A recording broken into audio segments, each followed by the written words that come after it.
70+ years in this world. अब उस तरफ का सोचते हैं, वो कुछ पैरानॉर्मल चीज है, वो खाका रिलीजन से डिफाइन होता है, या कब्र में या जल के बैक्टीरिया ने हमारी बॉडी को डिके करना है, दैट इज ऑल। कुछ सोचा है उसके बारे में पर्सनल लेवल पे? मेरा ख्याल है कि अब 70+ में नहीं, बल्कि अरसे से ये एक सवाल तो मौजूद होता है। तो अब ये है कि उसमें सिर्फ मुझे थोड़ा सा एक एंजाइटी अगर हो भी तो ये होती है कि I have a lot of backlog to finish. तो उसका कभी कभी होता है मसला। मेरे साथ प्रॉब्लम ये हुआ है कि I have to hurry up things now. I mean मेरा इशू ये है कि मैंने बहुत से काम शुरू किए हुए जो मुझे मुकम्मल करने चाहिए। वो भी आप फिर अपनी जात के ही गिर्द है ना, आगे उस पार उम्मीद है या खदशा है या कुछ भी नहीं है? आई डोंट नो, मैं इस टर्म्स में नहीं सोचता उसको। मतलब death is an external reality, it is for you. My death is an event in your life, not mine.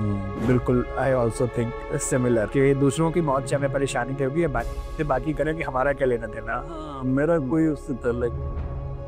और ये बात वैसे मतलब है भी सही।